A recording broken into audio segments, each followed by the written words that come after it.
once you start going from tens of millions to hundreds of millions to billions, like you don't stop. Once you cross a billion, you're thinking about like, well, how about 2.5? How about 5? How about 10? And you just kind of keep going because your real responsibility, if you have that opportunity, the real challenge is not the number. It's that you have tucked into a problem and a mission that everybody's excited about. And your responsibility is to ensure that it lives up to its full potential. I sat down with Cloudflare's former CRO, Chris Merritt, who built Cloudflare from 1 million to 1 billion in ARR, annual recurring revenue, as a CRO, Chief Revenue Officer.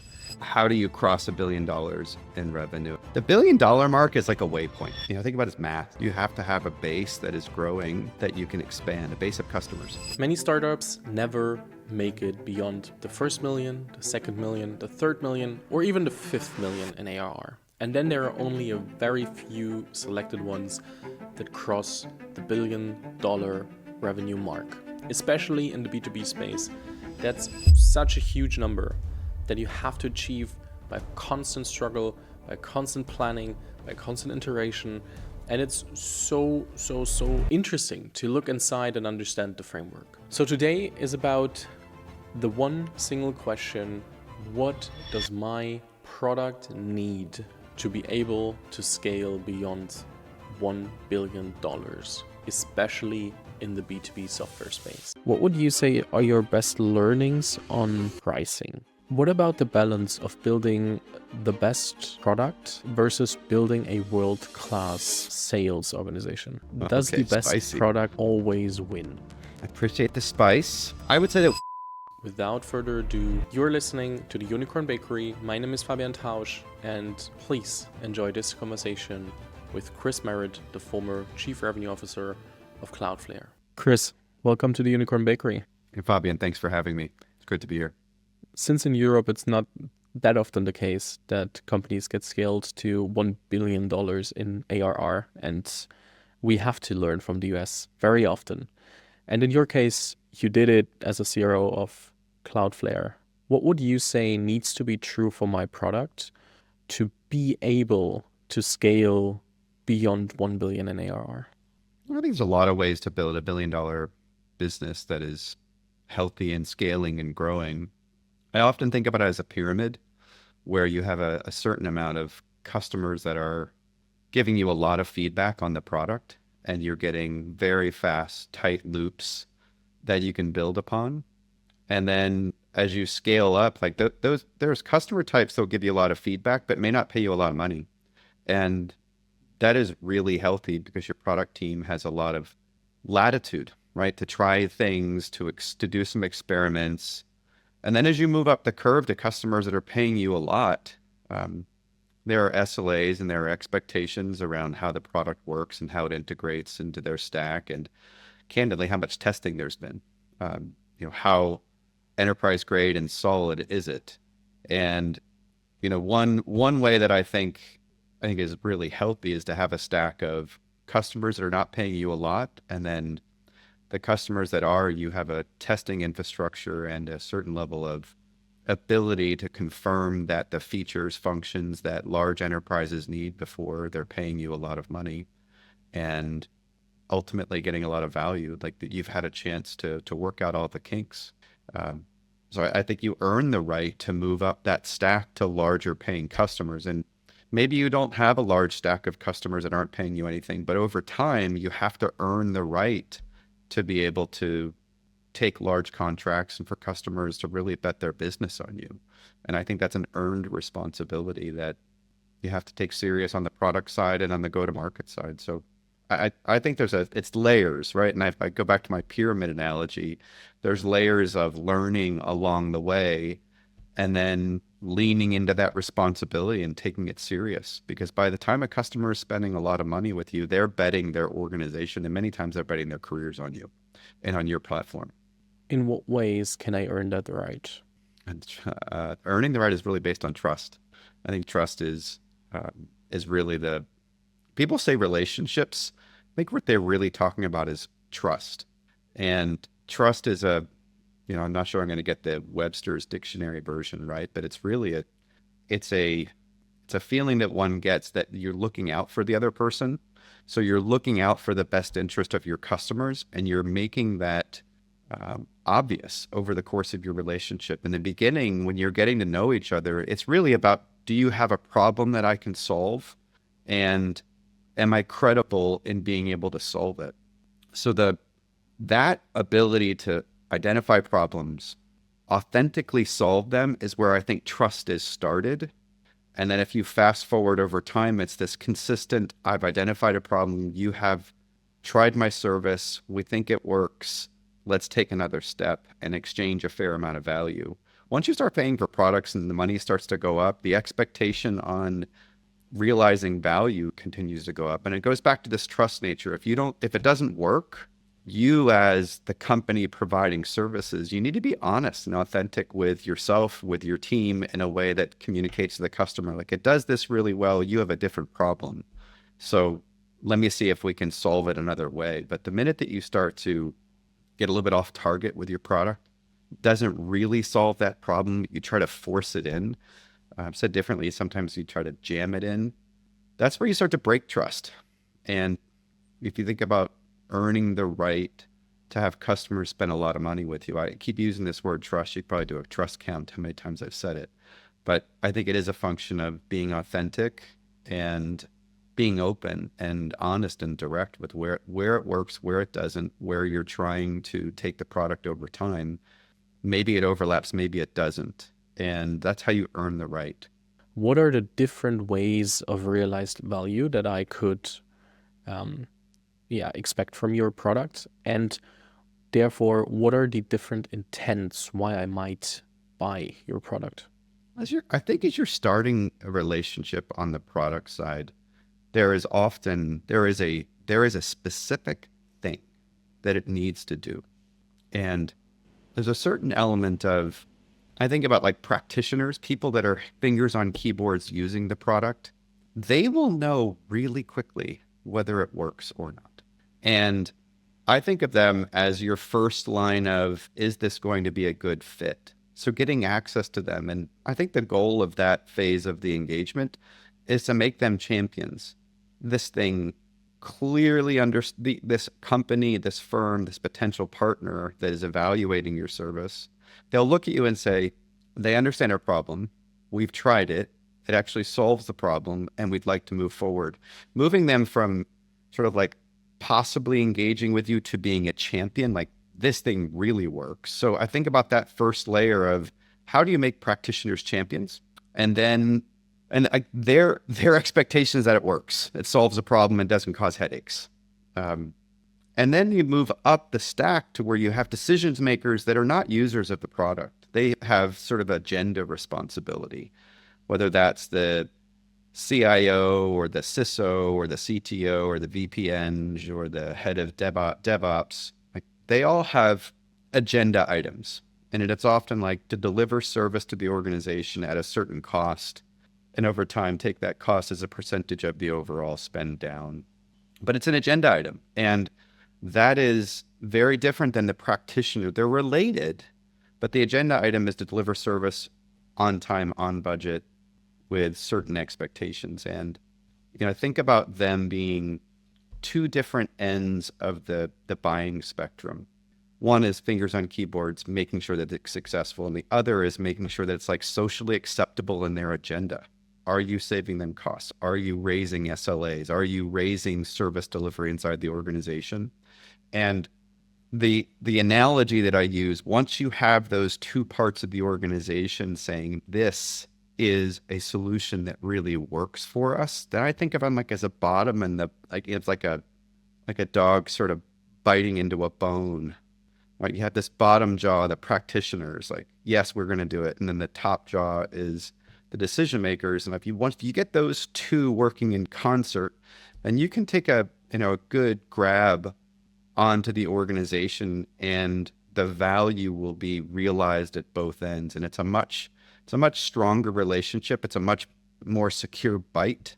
And you're also getting feedback from both sides. Is it working? And does it match the agenda of the organization? And I think you got to get those two things operating in concert. I'm not sure if that it totally addresses your question, but that's how I think about the question as you asked it. I would love to have another different angle that's a bit more on the question like, how do I cross $1 billion in revenue at some point? What about the balance of building the best product versus building a world-class sales organization? So I'll take them in like, you asked two different questions. Like one is, how do you cross $1 billion in revenue? And the other is, how do you build up sort of product and go to market? The $1 billion mark is like a waypoint. And, I didn't grow up carrying the bag. I'm an engineer that ultimately became a go-to-market leader and business builder. But, think about it as math. You have to have a base that is growing that you can expand, a base of customers that is growing that you can expand. And at a certain point, it's your base times a growth number.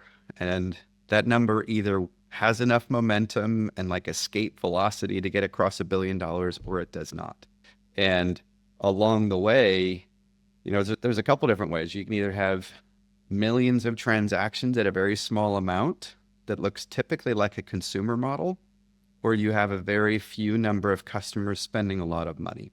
And I think that the desired outcome is to have both. Like the healthiest business that grow the fastest are ones that have a very large addressable market that you can service small transactions in high volume, and then high transactions in small volume, and get the benefit of those two.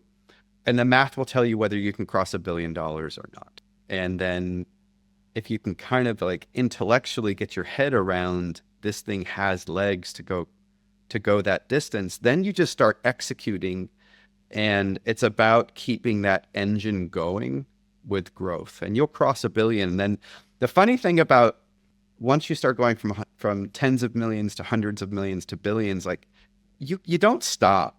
Once you cross $1 billion, you're thinking about like, well, how about 2.5? How about 5? How about 10?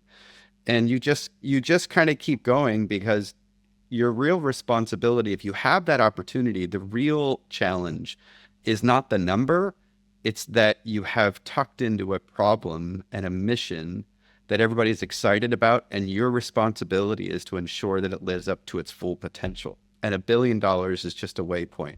A public offering is just a waypoint. And I would say that's like, it's the most wonderful part of building this businesses. It's also the hardest part, because the journey never ends and the expectations don't stop. You might be a public company on 4 13-week sprints a year. If you think about the quarterly cycle, that does not stop. And if you think back to, I think it was Greg LeMond that said, it never gets easier when you're pedaling that hard, you just go faster. So that's question one, is how do I think about $1 billion? It's a waypoint, and you have to earn the right. And if you can have a balanced customer set where you have lots of customers spending little and some spending a lot, that's a really good base that will keep you growing past $1 billion. If you look at the composition, a lot of those companies, they have both. And then your question is like, how to, like, great product and then world-class go-to-market. I think about it as like part of, as you asked the question, I thought about it as canvas. If you don't have a great product, then you have not earned the right to go on that journey to $1 billion and beyond. So let's assume that great product is a function of a really high quality mission that you've tagged into, with a problem set that you can solve, with a team that is building really high quality product that customers think is worthy of their time. Let's assume that's true. And then on top of that, you have a feedback loop with your customers where you're engaging with them to try to figure out what's working, what's not, what they don't like, what competitors are doing, what the context of their business is, how much money they have to spend, what the rest of their stack looks like, how that's changing over time, how their business itself is growing, and what kind of financial constraints they have, et cetera. Like, that is a feedback loop for product, and your go-to-market team is really responsible for finding a way to get that feedback into the system quickly, and along the way create relationships, as we were describing earlier, where you get a fair value exchange that are healthy, structured in a way that the customer clearly understands what they're getting for their spend, and it's clear to the organization what is expected of them to deliver service to the customer in a way that they're expecting. It's clear expectations, both on what the product is supposed to do and what the how the customer is going to evaluate value, especially as that spend goes up. And like that go to market organization, it exists for that, and it's like a canvas. And um, I'm a playbook person to a degree, but I really believe that each of those companies and those markets are kind of unique, and the the way you go to market is pretty bespoke. So if you look at each of these companies, yes, there are some commonalities, but in reality, if you dig into them, like there's a lot of bespoke work that you won't find common across the other companies. Let me rephrase the question a bit more spicy. Does the Okay, best spicy. product always win? I appreciate the spice. Does the best product always win? I would say that winning companies always have great products. Like you look at the ones that win consistently over time. So I think that there's a certain amount of you have to have a great product or the value exchange is not going to work at a certain point. Um, I think there's quite a lot of media happening around companies that, without going into specifics, but companies that are getting out of the gates with strong engagement with customers, but the products are not living up to those expectations. And why are they written about? They're written about because they're starting to falling short of expectations because the product didn't live up to expectations. So no, I don't think that you can build a great organization without a great product. But I would also say to flip it, say you can screw up building your go-to-market organization and not have the company live up to its full potential, meaning the full potential of the product. So I don't think that just because you have a great product, that doesn't mean that you're going to have a great outcome. So, as you're retired from the operator role and now working with a lot of earlier stage startups from seed to growth and have board seats and all the things alike, I would love to get an understanding for the phases you look at when you look at companies. How are you determining and structuring different phases so that you know or can discuss with the founders and entrepreneurs and go-to-market leaders that you're working with where these companies are? Probably it's not black and white, but still, and try to help them navigate through the different challenges that are coming and are attached to each of these stages. And if we're talking about growth companies, you have this first part of the growth curve where they have market traction in some fashion. They have a product that is finding a market. Better yet, the market is finding the product. And now you're trying to repeat that engagement. How do you have customers find you? And not just the first few, but the next 10, the next 50, the next 100. And do they have an experience that is consistent and repeatable? And it's going from what I call sort of like this mad science, where in a lab you can kind of get it to reproduce every once in a while, to, we know how to do this. And you're getting consistency. That I think is all the first phase. And there's so much learning loops, and you're just trying to get it to the point where you know how to repeat it. You can repeat creating the product, delivering the service, and finding customers that have those problems and creating some fair value exchange. And in there, you've probably figured out whether you have good unit economics. Like, is this thing going to be a healthy business if we scale it? I think that's phase one. And it's just getting the repeatability consistently. And then you get into like the crossover into you have something that is working, and now you're going to throw some gas on the fire, right? You're going to see if you can scale it beyond the $5-10 million, 20, maybe it's 20 million you've gotten to, depending on how fast you're growing. And can you bring more resources to the organization? And there's a subtlety in there, which is in the beginning, the organizations are full of very mission-driven people. This is their life's work. This is what they want to do. And they've typically found their founders and their early engineers and maybe some early product people and some early go-to-market folks, like they are driven by the mission. Once you start to get out of that first phase into the next phase, they might be interested in the mission and they might really think it's cool, but they weren't there when it was very uncomfortable to make that decision, socially unacceptable. Nobody'd heard of the company. Not everybody agreed with how it's going to get solved. So you're bringing people in that they're not quite the same level of conviction of the founding sort of 50 or 100 people. And not to discredit any of the work that gets done by the team, because it is still really hard. But the question is, can you bring people in and in a short fashion, they catch fire on the mission, and they're able to do the work and grow with consistent outcomes. So I would say it's more about bringing new people in and scaling the organization into this is now repeating beyond sort of the high conviction, mission driven early team. And that can go up to, I call it $100 million. You could say it's more depending on the check size, but it's a very hands-on process. And you still know most people inside the organization. You're still interviewing almost everybody that comes in. And there is a high mission composition. There's a lot of DNA that the original team is sort of ensured is repeated in this next phase.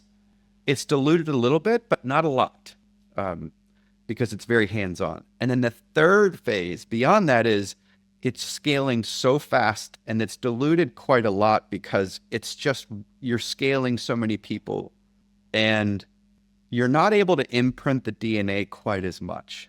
So that next phase is really a function of, did the momentum from the second phase, did it carry? Like, is now the momentum obvious, and it's like this virtuous cycle is working as a machine, and it's less personality driven. I know it's a little vague, and it's certainly not as spicy as I'm sure you'll spice it up with some questions. But I think about those things like, can you repeat the science experiment? Can you bring new people in? And then the third is, does the machine have momentum? When we look at phase one, I have to find the first signs of product market fit, of there is something that could be a fire at some point that I could pour oil in. How is this currently changing? I'm very sure that how go-to-market and everything, like in general, companies were built 10 years ago, 5 years ago, 20 years ago, differs a lot from what's happening currently. And I'd love to understand what you think are the biggest differences that you are currently noticing. I think there's some changes in how the companies are, like how the stacks are being built right now. If you take it from the customer side, 10 years ago, the way SaaS was built and the way the infrastructures were built, it was a pretty known problem. You knew the trajectory of your business. You knew how this transition from on-prem to the cloud was happening. The unbundling of all of the software that you used to buy from SAP, Oracle, Microsoft was coming into individual apps. It was pretty rational and straightforward. The customer problems were pretty straightforward. And the cycles were measured in 3, 5, you could argue 10 years. Not without sort of the market ups and downs of economy, but that transition was pretty rational.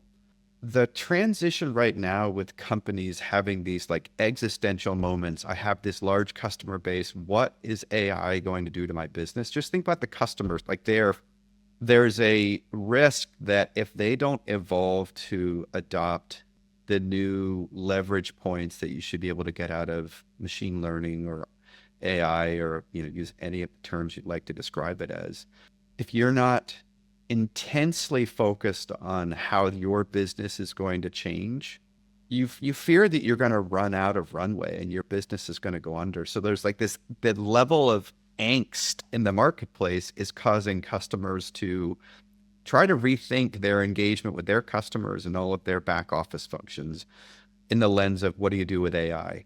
That is very different than this rational sort of like on-prem to cloud migration and unbundling of software. Like the market forces are different. So if you watch companies get built right now that have that are going through that early phase, they have customers coming at them with massive desire and need and spend that is not like the prior 10 years. And I would argue it's not like the last 50 years, where they have to make these big experimental bets. And I think it's still in the experimentation phase. How do you use AI to change the engagement with customers and with how you run your business? There's a bunch of experimentation going on, but the money does not look like experimentation money historically. It's big spends. So I think that if you're building out one of these companies that is small, especially if you're in the AI space, you see check sizes coming at you that are not like um, five, 10, $15,000 spends that might have happened for a new service 10 years ago. 50, 100, hundreds of thousands of dollars, in some case millions of dollars, to do like experiments in AI. So I think you can be in this first phase and have radical spend coming at you. And I think the question that you have to ask is, do I have product market fit? Is this really going to repeat? Are the unit economics, like, do I understand them? Or is this just I happen to be at the right place at the right time, but I may not be the winner in the category. I may not even be competitive because somebody over here is building a better mousetrap, or is building a better model, is leveraging the model fast. Like this, the cycles are so fast, and the money is at a different scale that has been seen before. So I think there's a lot of mixed signal in there, but the context is very different. What would be your tips for founders who are currently doing founder-led sales and are like on the way to their first million in ARR, and then also thinking about, okay, I want repeatability as early as possible. I think it will be possible. It will definitely be needed at some point if we make it to bring on somebody. But how long do I do founder-led sales? When do I try to bring on the first person? What would you say from your experience?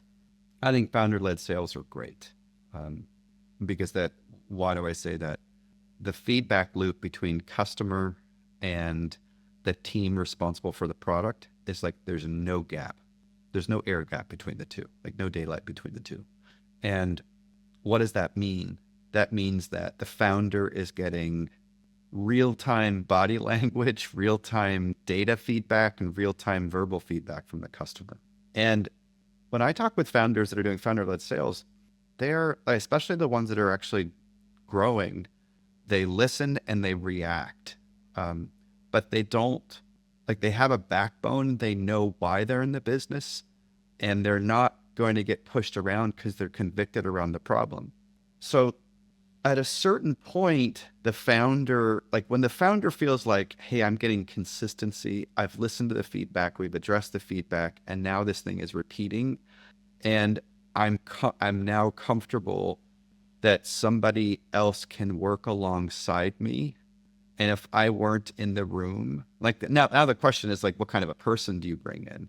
But it's at the point where you feel like you have the feedback consistent enough and you've addressed it, and the customers are getting value and consistency out of their engagements with you. That's where I see founders starting to bring in, not just customer founder, but customer founder, and then the third person, which is, hey, can I get somebody new to take a lot of the repeated responsibility and do this at scale, or at least at the next phase of scale.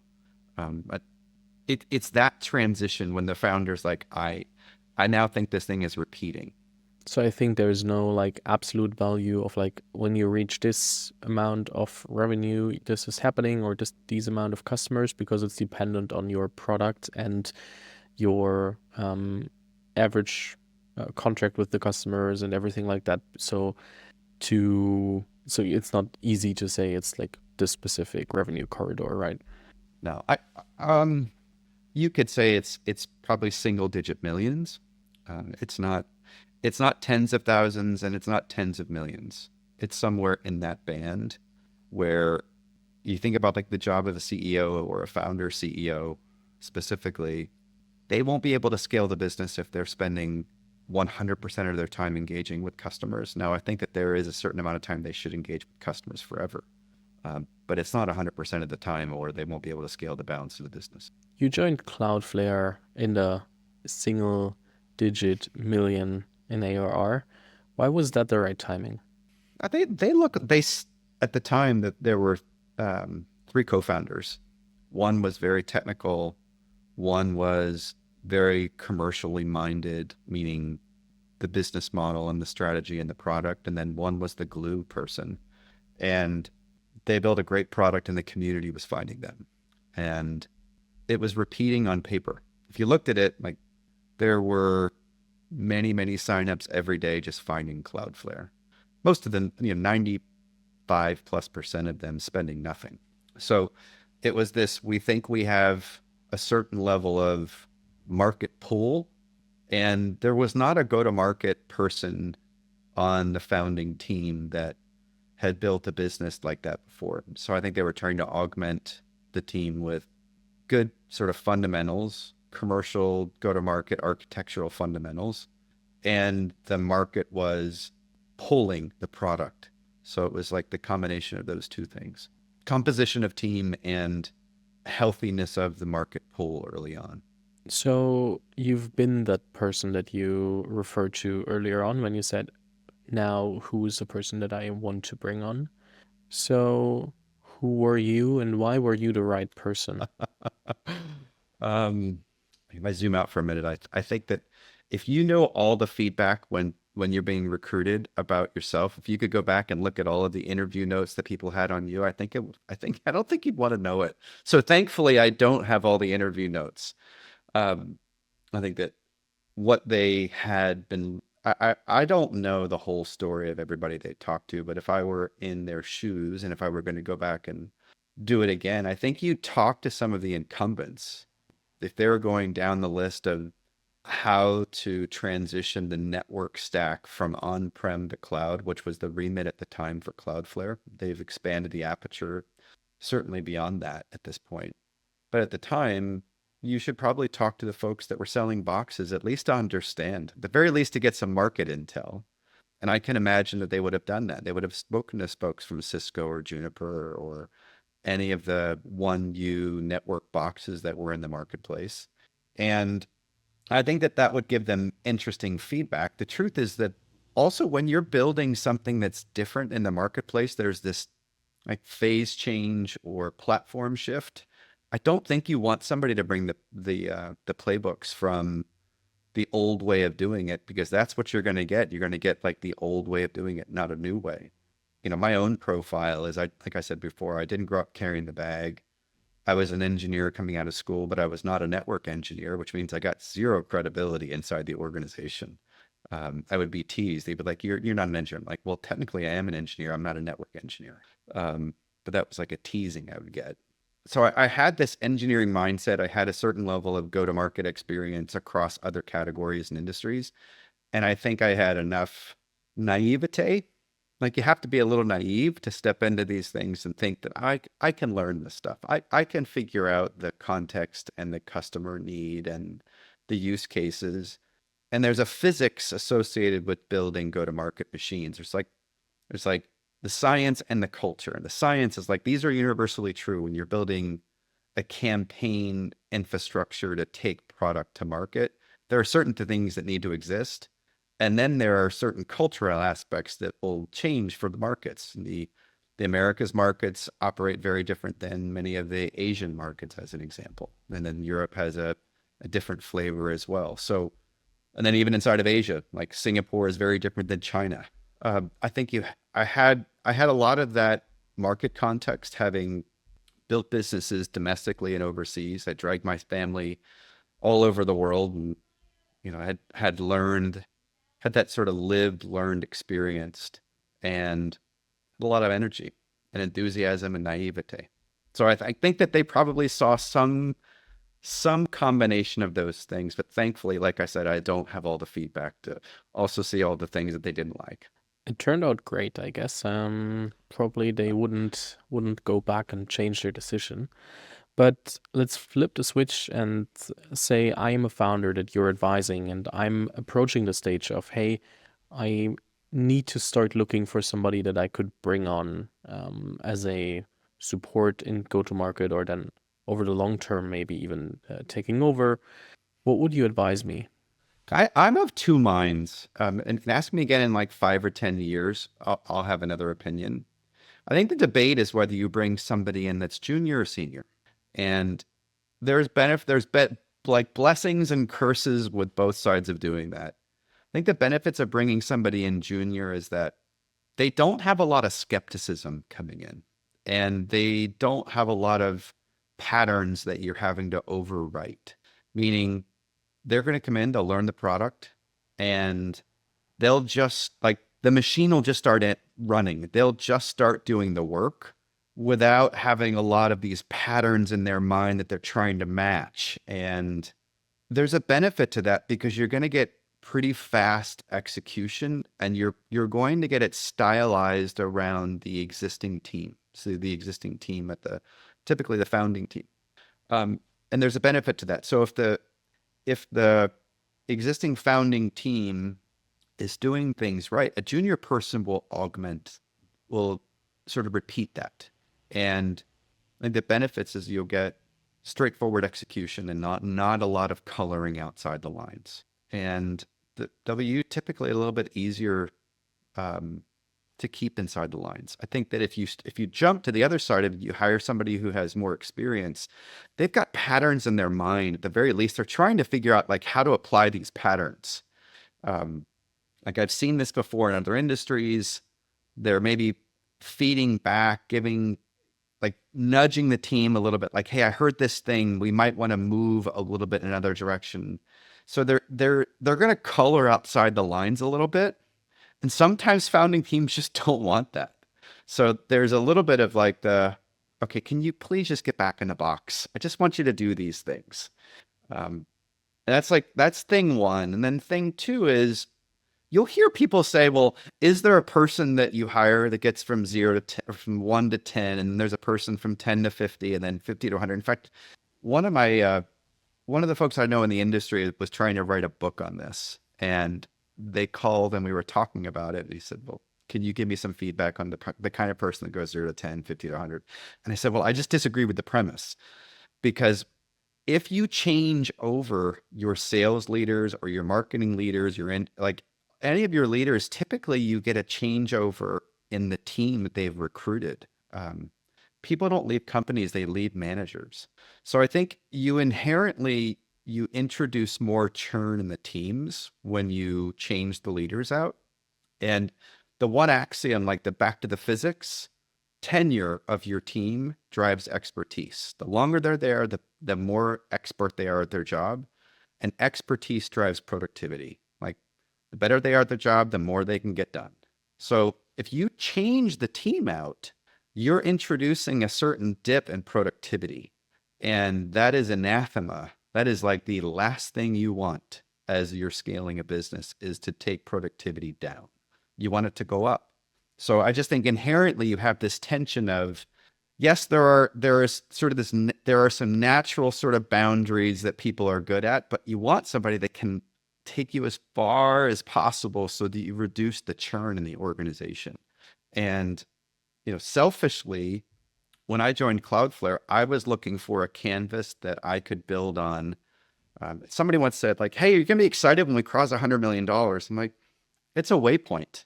I came here to build a world-class organization. I want to cross $1 billion. And I thought I was crazy at the time, but I was serious. And so like my lens was to go across multiple phases and build the business to, a very large organization. And I think it's possible if you get the right leader, it has the right lens. You didn't ask this, but like typically experienced folks have a hard time coming down to when it's super risky, because in their career, they've sort of been de-risking.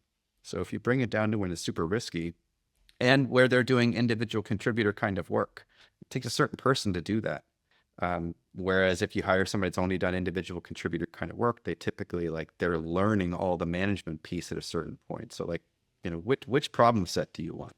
Would you say it's a mindset for the leader that you're hiring, that they also aren't allowed to think in like, hey, I'm the person from 10 to 50? Or does it depend on how fast can you grow personally to keep up with the growth of the company?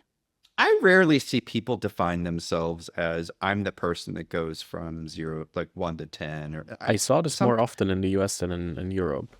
I've seen it, but when I talk with people in the industry, they don't introduce themselves that way. Um, they will sometimes get categorized by others. And if they're trying to be like easy to get along with, maybe they'll regurgitate that. But I don't think people really define themselves that way. I think that they're, maybe not in the micro at least, not like 1 to 10, or they may say I'm an early phase person. And what they might be saying is I like it when things are undefined. I like it when things are risky. Or they may just be I'm used to working in billion-dollar plus organizations and I'm comfortable there when it's more data driven and anonymous. I don't think that means that they are self-defining in the early phases. And I would argue that if you are self-defining, pause and really think through why you're saying that. And if there's some missing link, fill it in. Like if there's some gap in your experience, fill it in. Because I think that these are artificial limiters. So why in the end were you able to grow from approximately 1 million in ARR to 1 billion in ARR with the company? One, I think you have to have great product. It starts there. We talked about that earlier, and I think it'd just be untrue if I said that that was not the case. I think you have to have great product. And then I think you have to have a learner's mindset. You have to constantly be seeking out what's not working, actively seeking what's not working, and prioritizing that in the context of all the work to be done. There's a certain amount of debt. Like you do things that are short-term nature and you're doing them. Um, and the question is whether you're good at writing them down and going back and fixing them later. Um, and if that debt builds up too much, you sort of topple over because what you're building is not stable.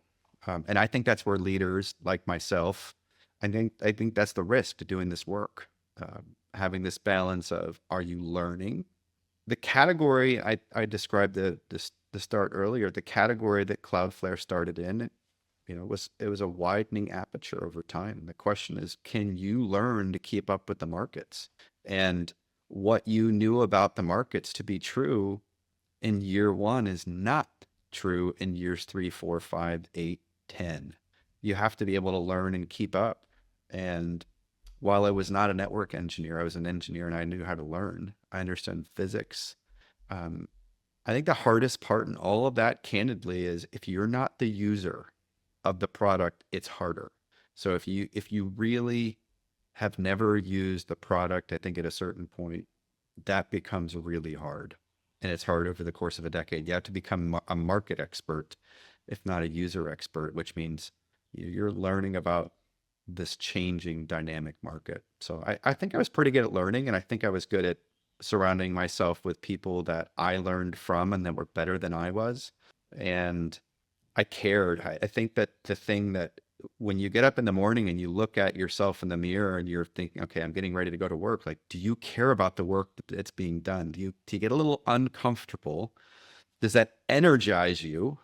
And if you're not a little bit paranoid going into work, like, am I learning fast enough? Am I bringing in the right people? Am I keeping up with my peers? Am I constantly sort of breaking through the calcification that comes as you're in a role for a while? And you're getting feedback, whether you like it or not, you're getting feedback, and it's not all positive. And the question is what you do with that. Sometimes you're just like, you reject it. You're like, that's not true. That's BS. Um, and that's like a normal defensive reaction. There's often like too much tone in the feedback. It's like it's spicy, to use your comment earlier. It's spicy feedback or it's negative, and you have to sort through like, okay, it's making me sad or it's making me uncomfortable, but like there's a message in there. What am I going to do with it? Am I going to improve areas that need to be improved, or am I going to hunker down and not take the feedback and not be a learner and ultimately get passed over? And I think that I was pretty good at being resilient that way. One of the things you mentioned earlier for success is like the small distance between product feedback and implementation. So remember, we're still in phase one. We're still trying to find product market fit and the repeatable process and everything.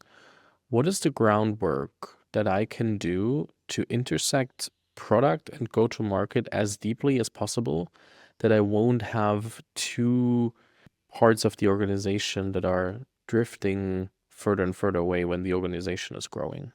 Let's talk about product experience for a moment. So if I'm a customer using the product, I'm a practitioner. I'm experiencing in real time, like whether this thing works and solves my problem. Okay. As I'm experiencing it, the question is, who is getting the feedback? Is it a salesperson that is engaging with the customer? They're seeing the feedback, but like I've described earlier, they're probably not a user of the product. For all of the hard work they've done to learn it, etc., they're absorbing the feedback in a way that like is in their lens, and they're losing fidelity on what the customer is really experiencing, and then they're taking that feedback and giving it to product. So like this, like you lose fidelity on one, and then you lose it as you're translating it to product. So this fidelity loss is a problem, and it comes out in a few different ways. One way it comes out is you're giving the wrong feedback to product. So like, and so you fix the wrong things, or you'll curate the product experience in a way that is not really getting at the problem. That's problem one. And that's bad. Problem two is by the time the product team figures out that, oh, the feedback that we got from this go-to-market organization was off target, you now lose respect. You lose like credibility and respect. And you start to have this happen inside the organization. So like, and like there are other problems, but those are the main two as they manifest. So it's like, what do you do? Well, I'll tell you what you do. You go back and you actually like, you get the product team and the go-to-market organization to, to basically hear the customer at the same time.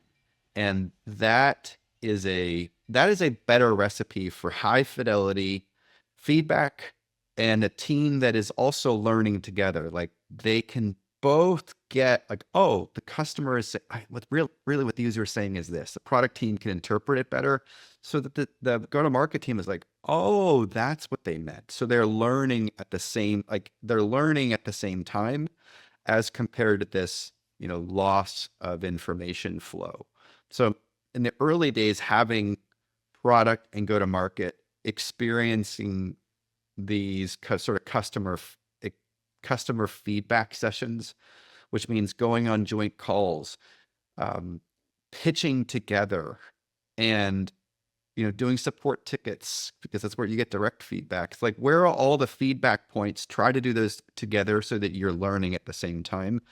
I think that's one of the hacks. Fair, and I think that's super important. And it's not often talked about. Like you try to look at all the parts like go to market or product or anything else quite individually, and often forget that these are intersecting parts.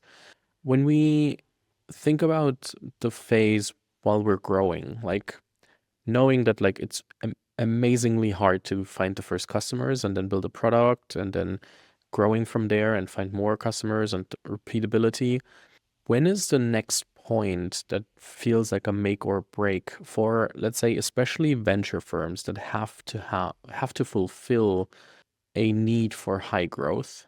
What is the next part that will be after I've found the first repeatability and the first, like, I know what my ICP is, I know how to approach them. What is the next barrier that I'm running into? The reaction that I had as you were forming that is I was thinking through like the scars, like where are the points in my past that hurt the most as you go through across that phase. And one of the ones that comes to the surface is you have this element of, I talked about it earlier, but I think it's important to rehydrate it for this part of the conversation. You have the founding team, and it's not just the founders, but it's the people around the founders in the beginning. It's certainly the first 50 to 100 people, and they are so driven by the cause, and as a result, they pay attention to every single detail, and they care deeply.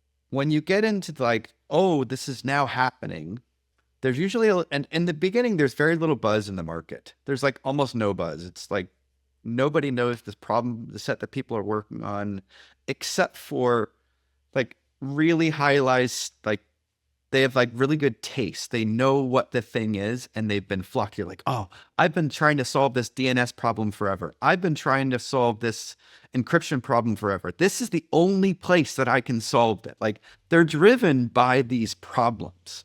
Okay, that's the founding organization I'm describing, Ron. Then the next part is there's usually signal coming out. This is a hot company that it's getting funded. Like now you have all this signal coming out that is bringing a different kind of person to the organization. They're like, oh, I want to work on something fun. I want to work on something exciting. There's nothing wrong with them. They're just coming at it not with a like, I'm drawn by the problem. They're really drawn by something that's flashy. And good antibodies, like they will keep the wrong people, like antibodies meaning the founding team. Like they act like antibodies. They will keep the wrong people from getting in, but it's not the same DNA. So in this next phase, you have a group of people that are really interested in building out an organization around this problem. They're probably interested in the mission and will catch on to that more and more and more over time. But the challenge is like they're not as connected to the problem set. And while they care about the work they're doing, they don't care as deeply as the founding organization. So in this next phase, as they're scaling out the engagement with customers, I think the risk is you don't do it as carefully as you did in the first phase. And how does that manifest negatively? It might manifest negatively where the founding team sort of knew exactly, the founding organization sort of knew exactly what the problem was, and they knew exactly how to position it, and they knew exactly what if the customer said X, what they meant. The next group of people, they don't have that same level of perfection, and it can come across as a little bit careless and maybe a little bit not living up to the standards that were set in the first side. So things get a little bit looser. And it's that disconnect in the precision of the organization. So in this next phase, with high product market fit, the company can sort of go through that because there's not the 100% precision required. The product works so well. The value exchange is working. The playbooks that have been getting defined are tight enough that it'll scale. But if those conditions are not true, if it was not as perfectly product market fit, if the market has changed a little bit or competitors have reacted perfectly and the precision is not 100%, this is where it gets a little bit loose and it can start to fall apart.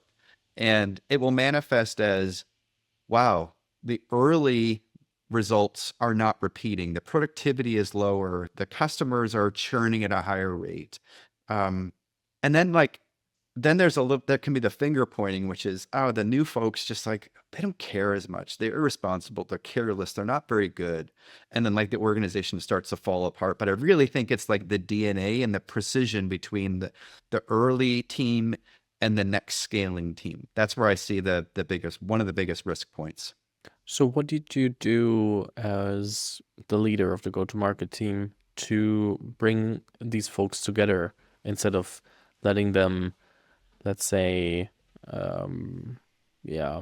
throw names at each other, being like, "Hey, you're the non-productive. No, you whatever." Like, so what did you do to make both parties, who are one team in the end, but like still and working for the same company, but pull on the same string instead of on opposite sides?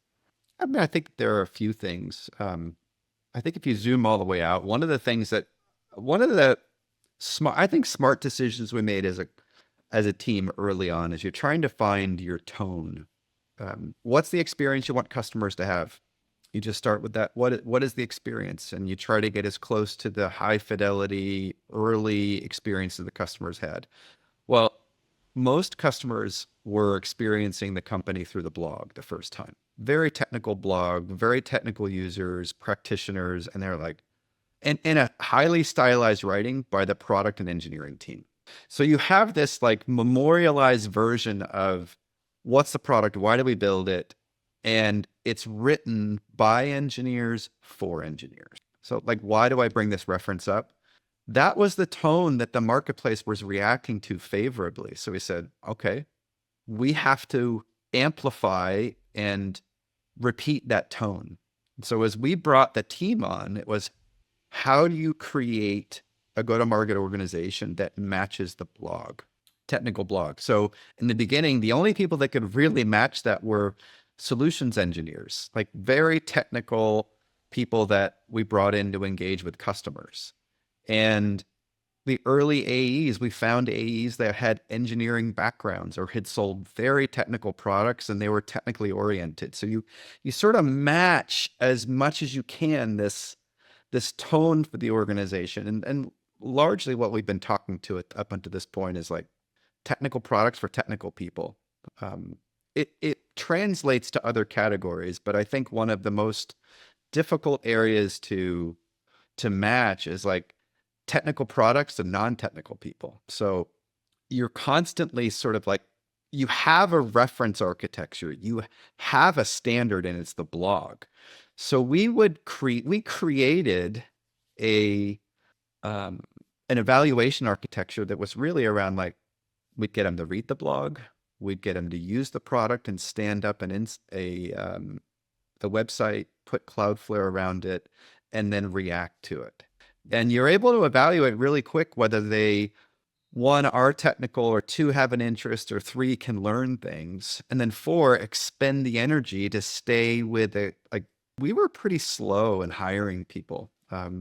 We'd have them meet 5, 8, 10, 12 people. And if somebody was just looking for a job with a hot company, they would find a job quicker than we would react to.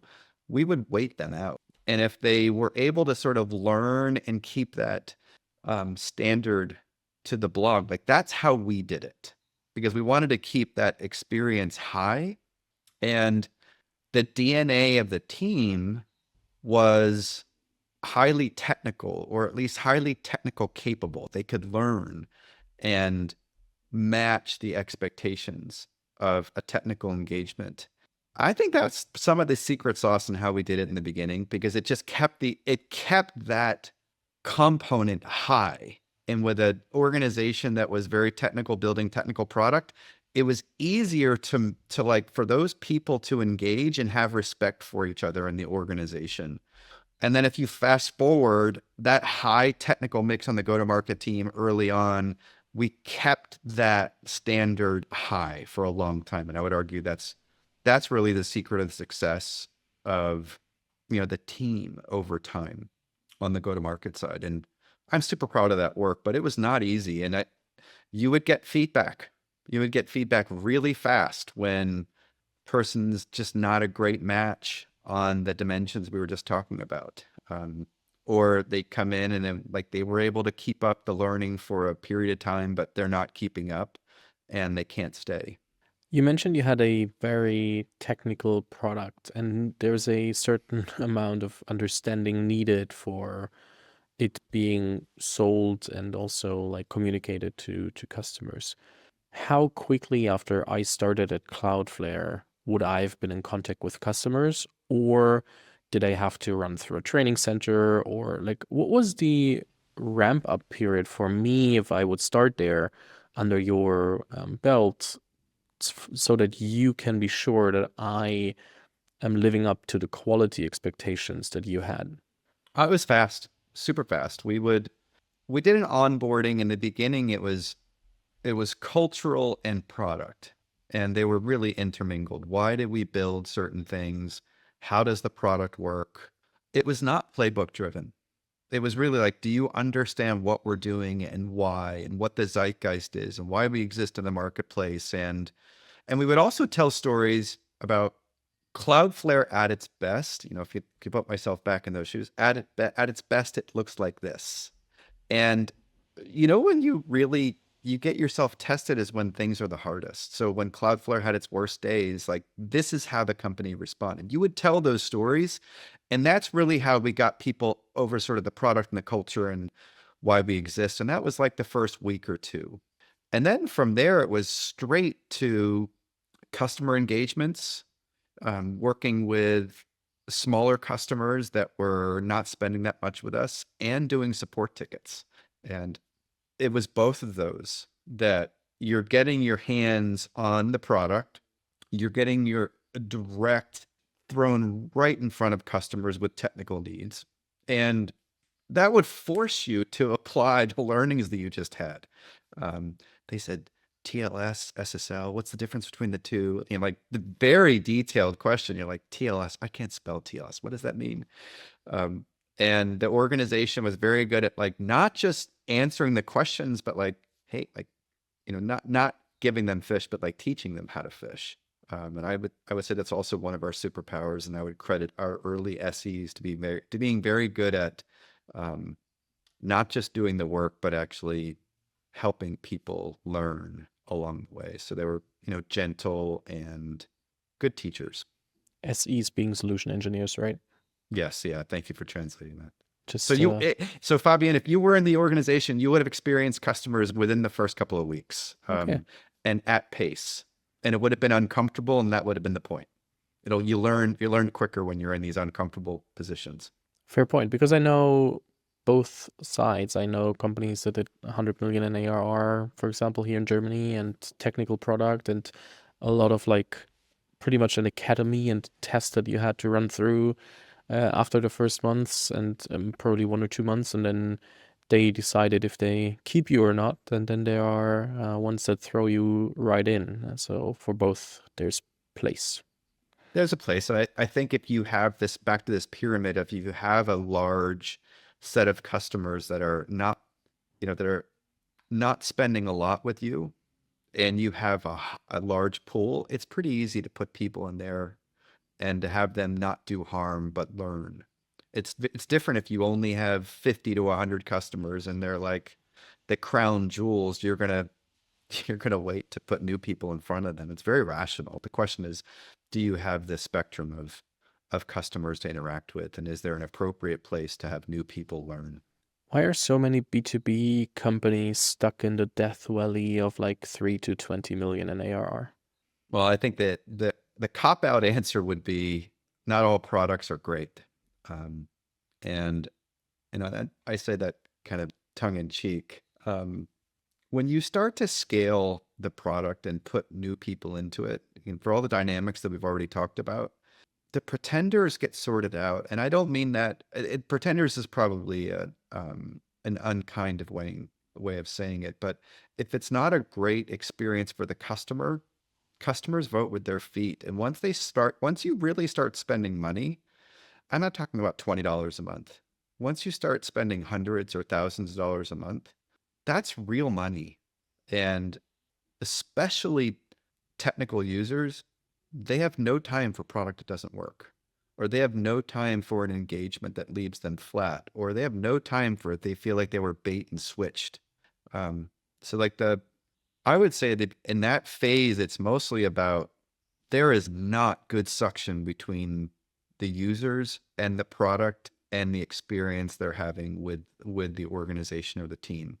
Um, and then it's situational. The question is like, which of those three things is really the the friction that is slowing down or stopping the organization from getting traction?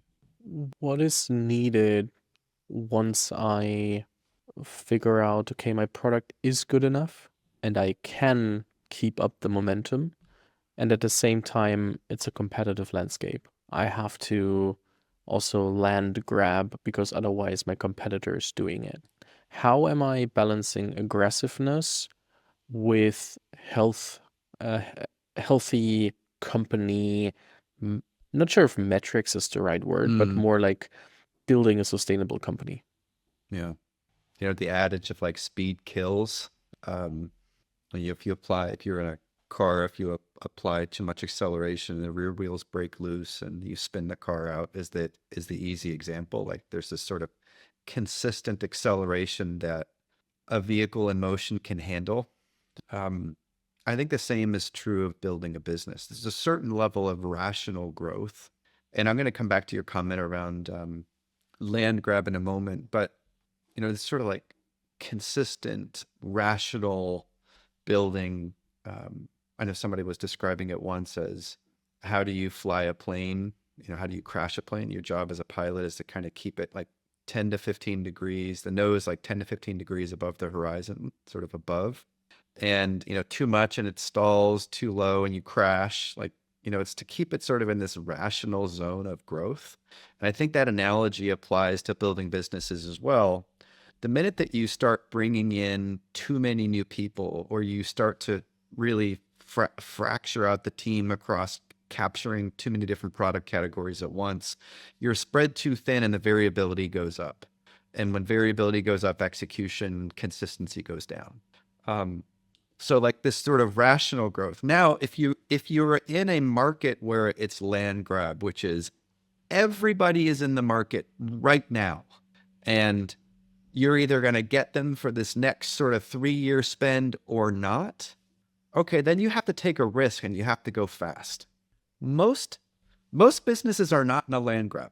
I think this land grab term is one that is like, it's almost like people expected to be in the startup scaling playbook. I don't believe that to be true. And now, smart people will come in and tell me I'm wrong, and there's all the evidence that land grab and hyper scaling is the way to go. Like, that might be true, but if you think about sort of rational business building with learning loops that you can actually take into account, and building out the team in a way that the new people have a chance to actually ramp up to be experts and productive before, as you're bringing in the new folks. But if you like ramp up the team and it's one existing team member to 10 new people, like how are they going to learn? So once you get into these out of whack, I think these organizations, like, the vibration goes up and it falls apart. There are some tricks when it comes to hyperscaling and land grabbing, but make no mistakes, it's high risk when you scale up. So I would really challenge this notion of, if you're going to grow faster than 2x, where you're doubling the size of the organization at scale. It's one thing if you're 2xing, 3xing when you're small, but when you're large, you're introducing a lot of risk into the organization if you're having to grow the team at that pace. If the customer spend is just going up that much, like, that's not a land grab. That's just customers spending more. What is your definition of large in this case? Large in terms of customer size? Large in terms of when you're doubling at a size that's large. Yeah. Yeah. Okay. I think I would say large in this case is when you're north of $100 million. So like, if you're 100 million, you're doubling, you're putting all of the infrastructure, your billing infrastructure under strain. You're putting your physical footprint, like how many people in what countries, under strain, and you're putting your hiring, et cetera, and sort of, and the question is like, are you getting 10x increases in customer spend? Well, in that case, then doubling at $100 million is not, you're not going to challenge those systems that I just described. But if you're getting 10, 15, 20% growth, 30, 40% growth, and you're bringing on incredible amounts of new customers that require engagement, that's when those systems of scaling start to get really tugged on, and the vibrations might break them. So I guess it's about $100 million I'm talking about. So I know that's super hard to answer in general, but as you're working with different companies, have seen a lot and experienced a lot with Cloudflare as well, what would you say are your best learnings on pricing? I know this will be worth an episode itself, or 2 episodes, or 5, but still, I need to put it in there. Yeah. So when you say pricing, I hear pricing and packaging. I think they go together. And I think the discipline of pricing and packaging is, I think it's one of the big unlocks, and it's probably the area that in the beginning, it's not given that much, it's not often given that much thought. And I don't mean to be critical of that. It's more a function of it. You create a product, you have a unit of measure, how you're going to price for it, and you set a price point. And then you'll take it up or down if you buy more or less. And you're trying to make it like rational. People are consuming and they're buying something, and they're, in the beginning, you're looking at it going, oh, that makes sense. You're just looking for the, oh, that makes sense head shake and check box so that you can move on. And then at a certain point, you're at scale and you're adding more extensions of at least features. Maybe you're charging for those features. And then you get to the point where you probably have another product category. This is where you, as a company, you desire to have multiple products and multiple categories, um, for all the reasons that, we can go into if you like. But on the pricing and packaging side, this is where your historical pricing starts to come under pressure. And those pricing decisions are often like heritage. They're deep in the bowels of history. They're typically set by the most senior early founding, like often by the founders. So like challenging them later as you have brought more market to bear and you have other products to price in concert with the original products. This is where it becomes a game of packaging. So who are the users? How are they consuming it? What's relevant to their use cases? And not all use cases look alike anymore. So this game of pricing and packaging becomes incredibly important because that's how the market is going to then internalize the value they're getting. The packaging is like, this is how you're consuming it, and this is how you should evaluate the value, which is different than how you originally priced it. Priced was like sort of this narrow lens, and then packaging is opening the aperture to have more of a value construct. And pricing is often like a sub function of either the founding team or the product team, but it largely starts to come into it and it sort of transitions across product and go to market. And there's often a function in the middle. And great organizations, a pricing and packaging team is built in a way that really recognizes the importance and the responsibility, and it becomes a strong entity in and of its own, but not always. So I think the discipline of pricing and packaging is really important. It's underrepresented in the beginning, and then over time, you typically have that team becomes really important, strategically important, and drives a higher level conversation, and it's a very long game. Because you also don't want to change pricing too much. You confuse the marketplace, you create inequities. Early customers have one pricing, it's not, and if pricing has come down, how do you bring them along? They feel like they got jammed, etc. So it's really important, but it's amazing how it's not given that kind of oxygen early on. How do I lead a conversation with a potential customer so that we're not hung up on price itself, but we have the room to talk about like everything that I thought about when it's pricing and packaging, to present it in a way that's not like, oh, price feels too high, price doesn't feel okay for me, I'm out. One of the Certainly in the early days, what you don't want to do is lose on price. You never want to lose on price in the early days because you want to get the customer to experience your product and your unit economics. When you're small, you're still figuring them out. So you're often more flexible on price in the beginning than you realize. And I think we were very smart to take the axiom of never lose on price. And it was something that I had done in a prior life, and I saw it the same way with the founders. And I think the tension on that is you think that, the customer can probably pay a little bit more. The market will bear it. And there's this zone of this is probably too low for us. It's probably a bad deal. And then this is probably a bad deal for the customers. Like, okay, find that middle ground. And you're just trying to create a sense that it was a fair exchange, just fair.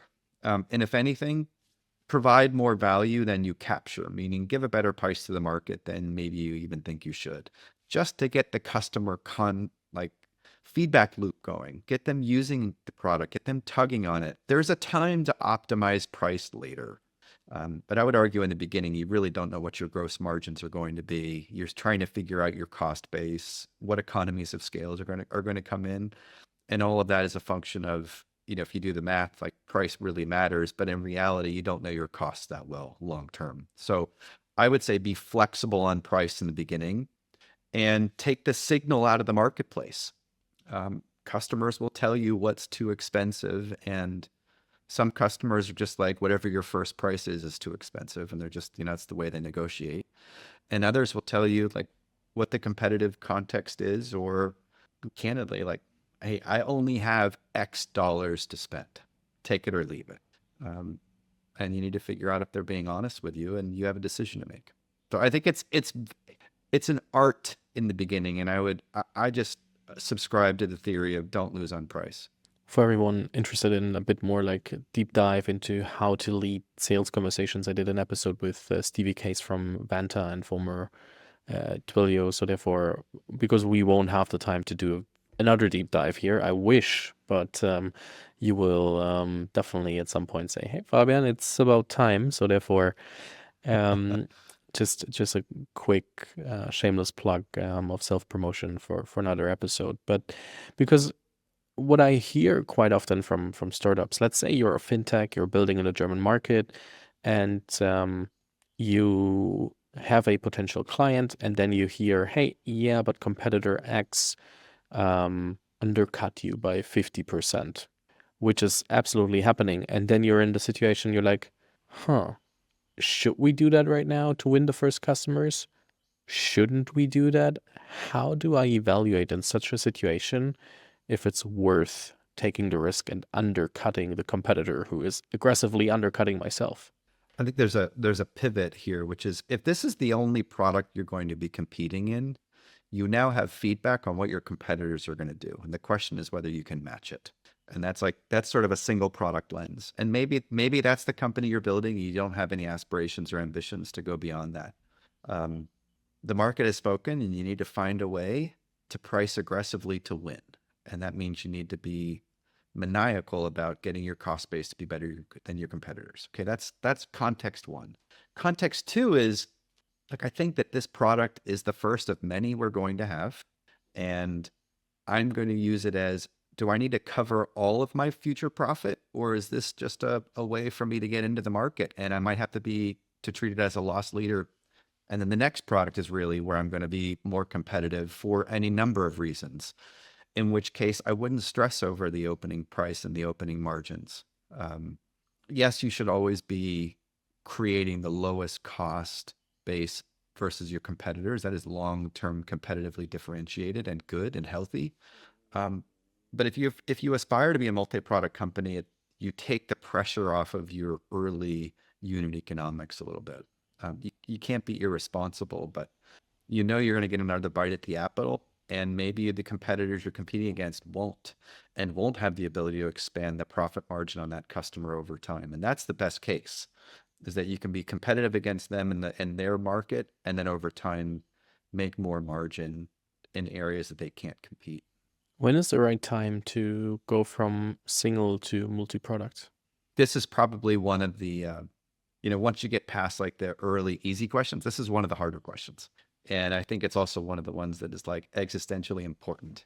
And I think about this really in two ways. And one is, are you going to have more opportunities to just bolt on more features that you might be able to charge for? That is still probably single product plus feature charges. Think about buying a car and all the add-ons. Like, those are feature add-ons. Maybe you get more price over time, but it's a car. Versus like cars, trucks, buses, maybe in the context of Tesla, like, launching rockets and or solar panels, or however you define the boundaries of those companies today. I think the first is like, do you have feature expansion? In which case, probably getting facile with launching features and charging for them is a good sort of first step. What I think of other products, it's like other products that have clear competitors that you're selling to the same install base. Clear signifier there is same customer install base, meaning the same customer that bought the first product is going to buy the next one. That is like a single product spanning features. The next like level of degree of difficulty is going to same customer buying multiple products that they would have bought from different competitors. And then there's like, just like give me some definitions. The last is different product to a different buyer. And like the degree of difficulty on that one is much higher because the organization doesn't know how to engage with that buyer yet. And an example would be you're selling to technology executives and now you're going to sell to marketers. They're very different. So I think about like degree of difficulty being this progression model. And you'll get feedback along the way as you start to sell more features and bolt features on the existing products or bring in another product to sell to the same buyer. You'll learn what the organization is good at. And I think about doing it in that progression, very sort of regimented, thoughtful. And I think you earn the right to go beyond attaching features to the same product, to introducing new products to the same buyer, to introducing new products to new buyers. I wouldn't skip steps. Skipping steps is where you get in trouble. Lots of things we covered. And I'm currently thinking, is there a topic that we need to add to the discussion? Or are we doing too much? Do you have a topic in mind where you're like, hey, this would be a natural topic to add? Or do you think we did a good round trip through everything? I think you went really deep in a bunch of areas, and this interplay between product and go to market, that feels like the center of the bullseye for what you were covering. I'm not sure that I would add anything at this point. Okay, then we're probably aligned. I just wanted to make sure. Yeah. So, Chris, last question, just out of curiosity. I mean, it was never, or it always took companies very long time to build from like 0 to 100 million in ARR. And by now, there are several examples of like many months to 1 or 2 years that because of all the momentum in the AI space, and then they did it with like 10 to 20 people, or sometimes less, or a few more, or here and there. What are your thoughts when you see how the approach to go to market changes for some of the products, and also how the adoption for such products is evolving because it's different from a few years ago?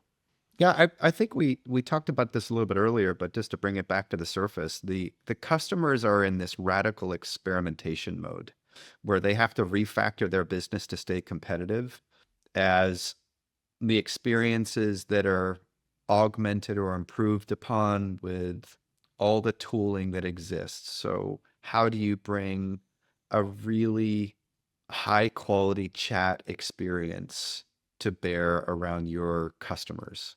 Watch how we're all learning to use the models, whether it's ChatGPT or Gemini or Claude or any of them. Like, it's changing the way we engage with technology, and how do you bring that experience into your user set for your company? That's thing one. And thing two is, how do you augment your existing staff or start cutting your staff because of the tools? So like this radical experimentation on the customer engagement side and on how you deliver service through your workforce. Those things are flying at such a pace and coming at these handful of companies that are getting great traction and great adoption. If you look at Cursor, I hear it just all the time, how many developers are using this product and getting great value out of it.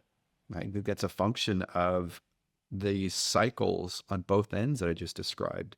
Like, you have to go faster and adopt these tools. And that transition, usually transitions take 10, 20 years. This transition is measured in single digit years, sometimes months.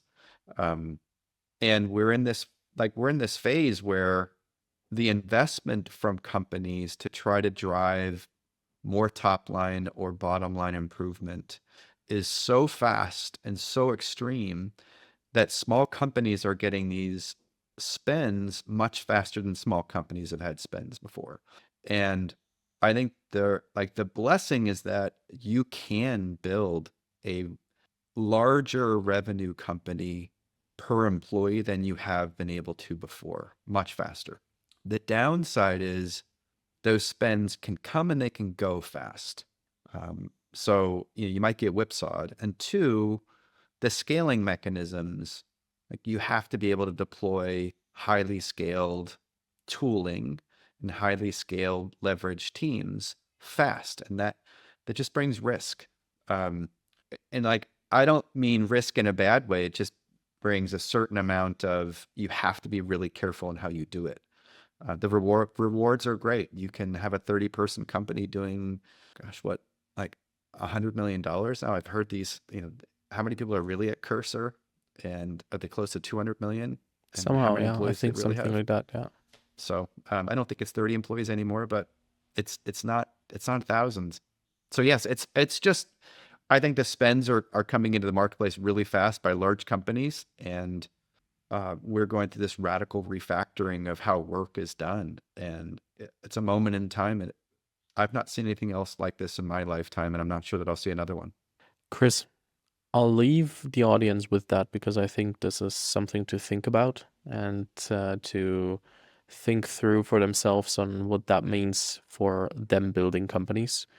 I'll link your LinkedIn below, and I will think about topics for which I can invite you again because I really enjoyed it. So the ball is in my ballpark now. But thank you so much for taking the time. It's been such a pleasure and super insightful. And I'll find another topic, and then we'll figure out if we'll do it remote again or if we'll do it in person somewhere in California. And Fabi, Thank it you was so really a much. pleasure. Thank you for having me. Take care.